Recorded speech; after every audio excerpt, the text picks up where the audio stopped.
That is not dead which can eternal lie, and with strange eons a podcast shall rise. H.P. Lovecraft, Weird Tales, Ramsey Campbell, Cthulhu, Laird Barron, Silent Hill, Brian Lumley, Dagon. There's something sinister out there in the cosmos, and the tendrils run deep throughout the universe. Only one woman dares to traverse the web. Mary SanGiovanni, who once again is up to cosmic shenanigans. Hi folks, welcome to Cosmic Shenanigans. This is Mary SanGiovanni, and as always, I am up to shenanigans of cosmic proportions. And today, we have a particular shenanigan of interested amusement to talk about. It is Nick Mamatas' story, that of which we speak when we speak of the unspeakable. This story was first published in 2009 in Ellen Datlow's Lovecraft Unbound anthology, which is a great cosmic horror anthology if you like short cosmic horror fiction. And what I like about this story is Mamatas' sense of humor, first of all.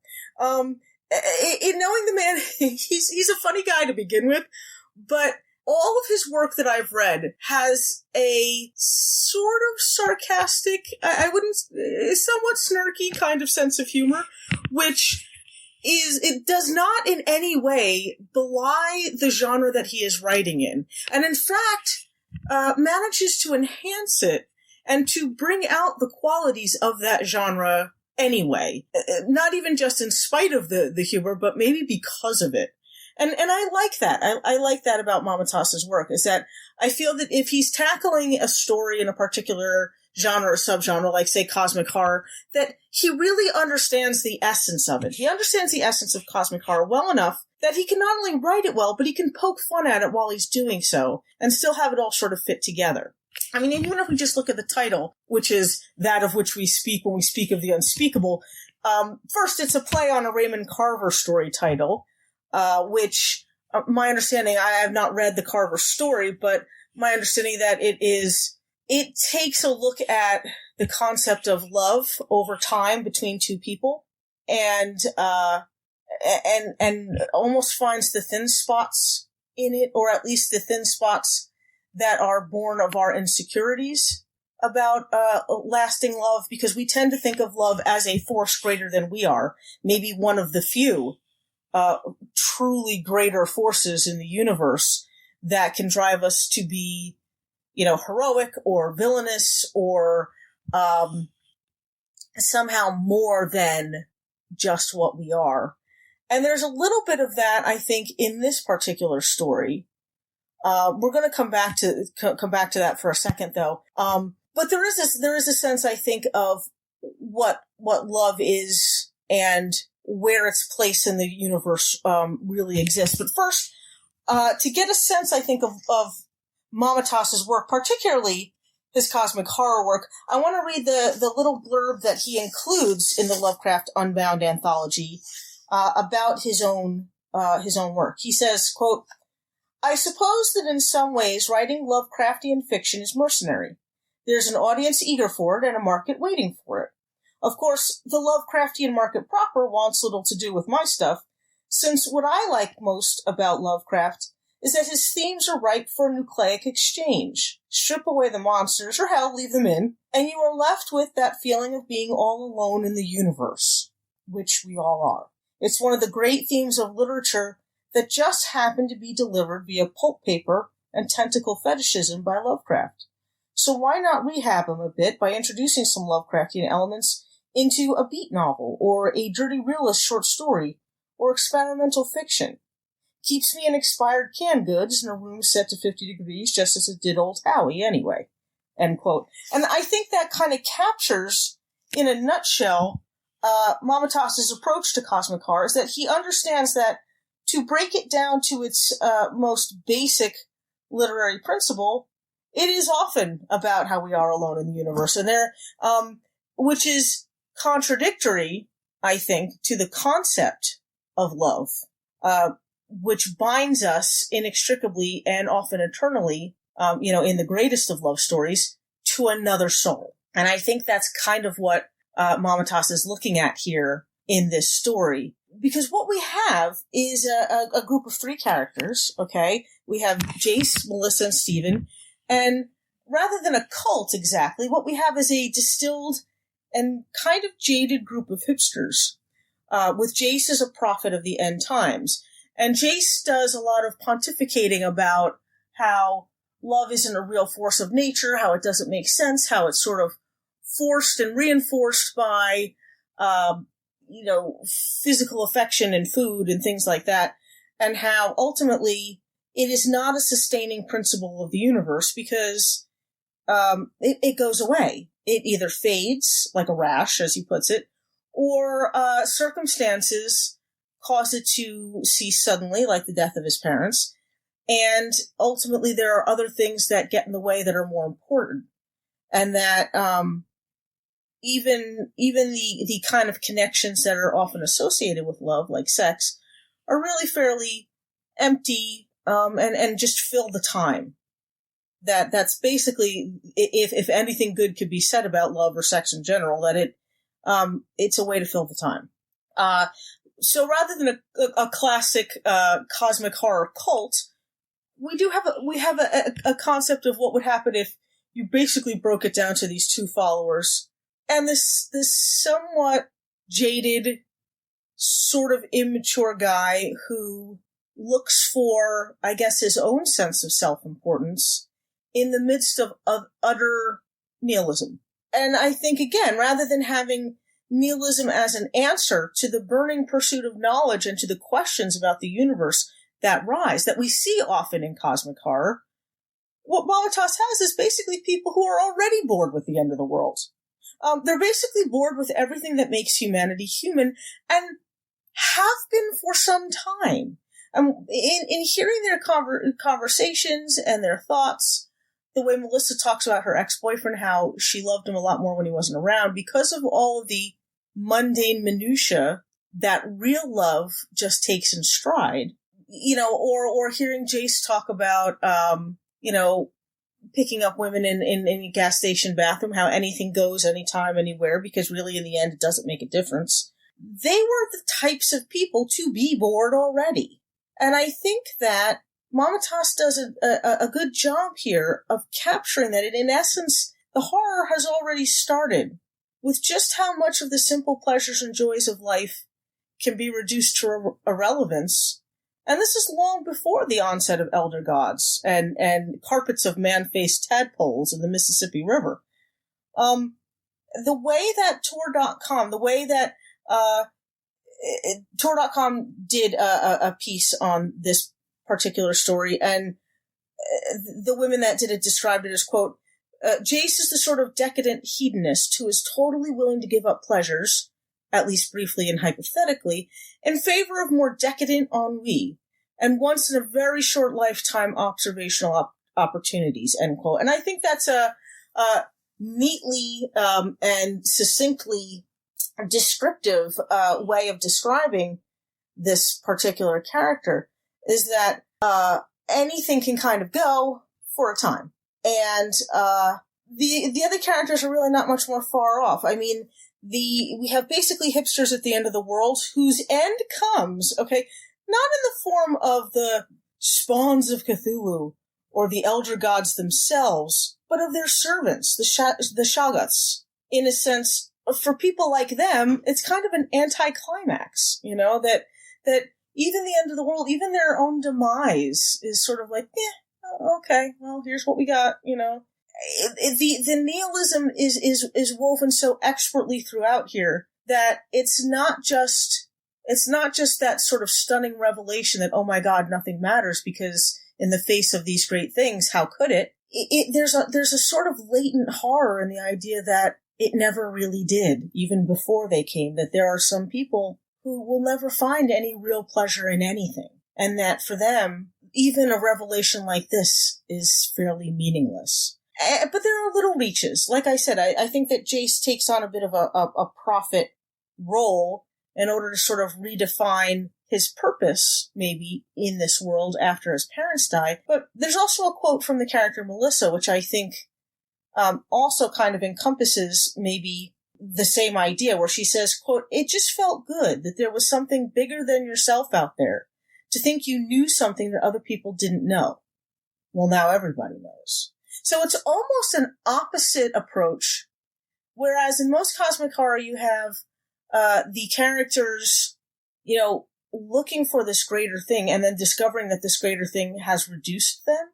It's almost the opposite in that what Melissa liked was that knowing this greater thing made them great for a while until everybody knew the great thing, and then it basically reduced them back to nothing again.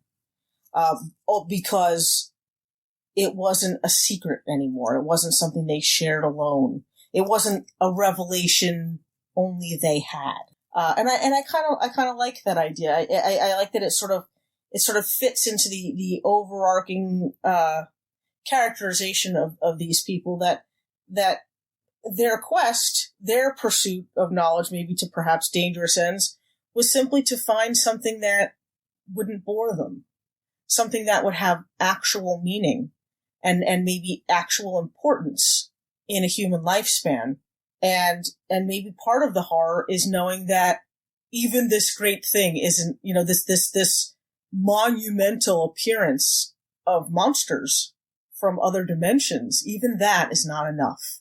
And there's something sort of a little bit terrifying about that, I think. I also love the way that Mamatas describes these creatures, because again, you get like a real sense of, I think, not just that Mamatas understands little eccentricities in Lovecraft's approach to describing things, that which cannot be described, but also I think they're strangely evocative for being almost sort of throwaway phrases describing the monsters. For example, apparently the first incident of these elder things coming back, these giant elder things, was in China. And he describes the creature in China that they tried to bomb as being, quote, all hungry eyes and inside-out angles, end quote. I love that description, because mostly what we get is tentacled creatures whose eyes and mouths are almost somewhat interchangeable. And I've done that in my own work, where I've made eyes and mouths of creatures somewhat interchangeable, because in a cosmic horror, in the flow, in the non-physical flow of cosmic horror entities, they are almost the same thing. What you see is what you take into yourself. What you eat is what you take into yourself. And it is, in a sense, potentially almost an organ for functioning for the same kind of purpose. And I love the fact that it's inside-out angles, because while I know Lovecraft has done this, I know Brian Keene's done this, Mamatas has done this, Lovecraft has tried to explain non-Euclidean geometry and has often, I don't want to say quite has fallen short, but almost stops himself before he can really delve into what that would be like, what the meanings would be like. He has said that it hurts the eyes, that it gives people a sense of vertigo, or a sense of nausea, that things they're not functioning. We're seeing them with the kinds of, with eyes meant to process the laws of physics the way they exist in this world, in this dimension. And when presented with something that doesn't follow those same laws, that it's actually jarring to the body in the same way that certain tones or certain magnetic frequencies disrupt the electrochemical processes of our body. And I like the idea of inside-out angles, because inside-out angles, if you looked at it from a literal point of view, would just be a different kind of angle. But the fact that the character perceives them as inside-out angles would mean that, again, that you're looking at something that has been subverted completely given our laws of physics, into something that cannot really be the way we imagine it to be. And like I said, it's a simple little phrase that I think captures very much the Lovecraftian sense of alienness that he tried to convey in monsters, and often I think maybe backed away from, maybe for a sense of mystery. I like also, too, that Jace calls what's happening in the world a crazy, backwards, ninth-dimensional geometry. Because now in physics, and it's also difficult in cosmic horror to differentiate between dimensions as other places, other universes, other worlds that exist in universes outside of ours, and dimensions as science talks about it, where you've got the first dimension, I think, is a point, the second is a line, the third has length, width, and breadth, the fourth is time, and I think we have fifth, sixth, seventh. We may even have up to ninth. Like I said, science is not exactly my strong suit, but I like that even the geometry, even ninth dimensional geometry, which is far more, I think, than human senses could really fully and truly process. And then it's backwards again. That things happen almost in reverse. And that's another very subtle theme that kind of runs throughout this, the idea of things happening in reverse. The idea of the unmaking of something or the undoing of something that has been. You get it a little bit in the sense of the prolonged deaths of Jace's parents. It is the undoing of life and love, You get that in the sense of backwards ninth dimensional geometry. And you get this in the sense of the way that Mamatas describes the Shoggoths, that they oozed like an oil slick filmed and then projected backwards, sliding uphill. And it's a nice, very visual image, I think, of a sense of Shoggoth movement as being creatures, both physical and somehow non-physical, and of moving in ways that even climbing uphill, even moving uphill toward this trio, still seems somehow to be defying physics. That, we might walk uphill, we might climb uphill, but we don't slide uphill. It's still, even their movements, even their very basic movements are still somehow a contradiction of the physical world in which they find themselves.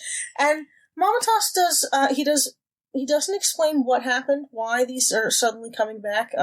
He mentions that there was something that happens in New York, which he doesn't really get into much detail about. It's other than I believe he says that Cthulhu's spawn has started, to come into the city. But it's a sense of, whereas I think Lovecraft tried to, he, as I mentioned, he'd back away from going full on with the description. I think partly it was a sense of sort of gentlemanly taste, or gentlemanly class, that it was, I don't know, that he would, but I also think it was a sense that he was sort of promoting a mystery, creating the mystery, or the very alienness of it, that it was something, far beyond our senses to comprehend. And Mamatas takes that sort of trope and makes it more about that it's just not worth it to explain. It's just not, it's part and parcel of the boredom of the end of the world, that it's just, it's not worth the effort for these characters to explain it, because it is what it is. I think when Jace is trying to talk about the things in the sky, the elder gods in the sky, Melissa says, yeah, the end of the universe, and it's a whistling squid. Great. Even that, it's like, that should be terrifying. And there's still that sense of sort of jaded sarcasm there, And again, I think it all ties neatly together to the basic theme, the basic horror of this story, that, even given the most amazing and terrifying approach to the end of the world, even that is, it basically pales in comparison to the real nothingness of existence.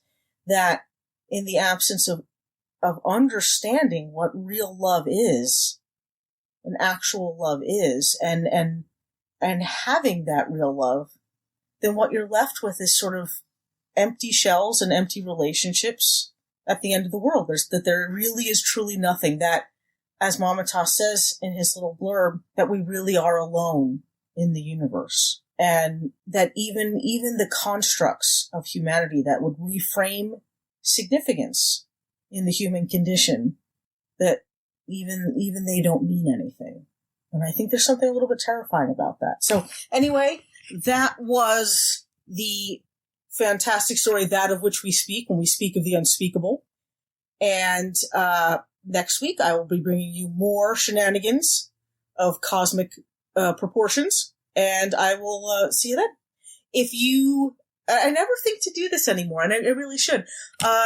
If you want to listen to past, present, and future episodes of Cosmic Shenanigans, you can find them on cosmicshenanigans.libsyn.com.